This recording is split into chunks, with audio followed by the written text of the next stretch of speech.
Let's summarize the possible course of actions of defaulting on student loans. Now, this is not an exciting topic, but it's one that is real life and very, very possible.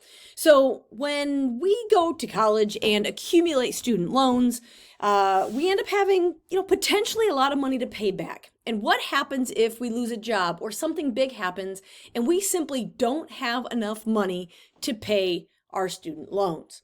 Well, the first day we miss a student loan payment, our loan becomes delinquent. So we're first going to talk here about delinquent loans. Okay, so you have a due date. The due date passes, you don't make the payment, you now have a delinquent loan. That loan stays in delinquency for 90 days. So basically you have 90 days to kind of make some magic happen before you really end up in trouble. Now, being in delinquency could potentially negatively affect your credit. When I say the student, I'm talking about the person who were their loan, right? So right now the student has a delinquent loan. This could negatively affect their credit. If you have a delinquent loan, new loans could become difficult to obtain because when a credit check is run, it's going to show that you have a delinquent loan. Nobody wants to loan you money if you're not making payments on what you already have. And those that will loan you money are going to have a super high interest rate for you, and therefore borrowing is going to be or could be very, very expensive. Because not only, you always are going to have interest when you borrow money, but if the interest rate is high because you have a delinquent loan, it makes it worse. So how can we avoid defaulting on a loan? Well, the first thing that you can do is you can apply for deferment or forbearance, which might be two words you've heard before. Both of these options postpone or reduce the federal loan payment temporarily. Meaning this is not like they're not going to just take away your loan, but they could just kind of push it off a little bit or reduce the payment, right? So maybe you can't make a $350 payment, but you could make a $150 payment. Okay, so we kind of can change this. So let's talk about the difference. Well, with a deferment, this is the better option because no interest will accrue. Meaning if you defer your loan for 6 months, during those 6 months, it just holds steady. No interest accumulates. It just is what it is. However, with forbearance, they give you you don't have to pay for 6 months, but during those 6 months, interest is still accruing, meaning the amount you owe is going up. So normally when we're paying on a student loan, you're making payments, interest is accruing, but because you're making payments, hopefully the balance is going down. However, during forbearance, you are no longer making payments, but the interest is still being accumulated, and therefore the amount that you owe is increasing. And depending on your interest rate and how much you owe, it could be increasing quite a bit. So really hopefully you can get into a deferment. Don't ask me the big difference on these, like how you get one or the other. I know that there are requirements, but this video is meant to be just kind of the basics.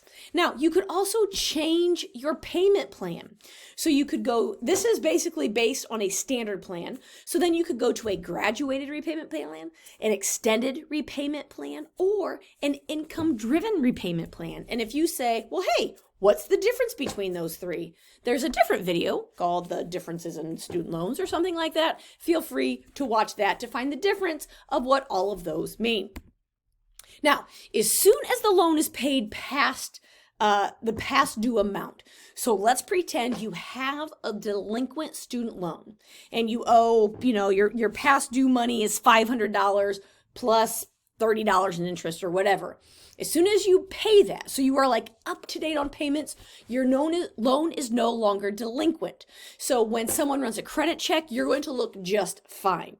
So if you happen to go into delinquency, you want to get out of that as soon as possible. So you want to find a way to pay the past due amount, right? So if you don't get into forbearance or a deferment or anything, you want to make sure you can pay your bill as soon as possible. Now, if the loan continues to go unpaid, it will be in default, okay? So if you go past the 90 days, right? So remember, you have 90 days in delinquency. If you go past that point, then it becomes a defaulted student loan, and the entire loan balance plus interest is due immediately. So let's say you owe $12,000 yet, and you're like, I just can't handle this, and you just stop paying. After 90 days, whoever you loaned you the money is going to come at you and say, okay, you didn't make payments for 90 days. You owe us $12,500, which was your balance, plus a gajillion dollars in interest, or however much it is. This is called acceleration. And obviously, this is not a good situation to be in. Once you are in default, deferment or forbearance is no longer an option. So after those 90 days, you're kind of in trouble because you can't get any help. So the consequences of a defaulted loan, wage garnishment. So they could go to your job and say, okay, instead of paying you $500 a week or however much you make, you're only going to get a check for $350 a week, and the other $150 is going to go towards your student loans. Yes, this is possible. They also could withhold your tax refunds. So when you do your taxes and, oh, I'm supposed to get a $3,000 refund. Nope, that's going to go to the student loan people to pay off your student loan. Hold on. Besides wage garnishment and withholding tax refunds, you could also be taken to court by the loan servicer. So whoever is who loaned you the money, they could take you to court and say, you owe me $12,500 plus interest, and you owe them. They loaned you the money. And so not only will you be forced to pay either by wage garnishment or who knows what, you're also going to have to pay all the court fees. And y'all, that's not cheap. So that's real troubling. Okay, last part of this. Federal loan forgiveness programs. These exist. So loans could be forgiven, canceled, or discharged, which basically all mean the student is no longer required to pay some or all of the loan. So sometimes they'll say we can forgive half of your loan, $5,000, $10,000, all of it, whatever, there's different pieces. So depending on the type of loan, there are different circumstances that exist for loan forgiveness. And I have a little star here to remind myself and you that these are only a couple things. There are a lot of different circumstances. So if you have questions on this, it's worth finding a professional or doing some major research on what could be helpful. But a couple of examples. Making 10 years of consecutive payments and holding a job with the federal government.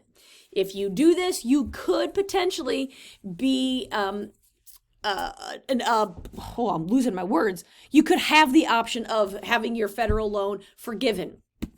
If you are a teacher working in a low-income school for 5 years while making payments, notice both of these, you have to make payments. So either one of these, if you would go into a delinquent or a defaulted loan, that kind of erases these as options. You have to make payments on time to be eligible for a federal loan forgiveness. Now, if you are in school as a student and you are taking classes and your school closes, so like just no longer servicing students, that's a problem and you could be eligible for loan forgiveness. Or if you die, or are permanently disabled.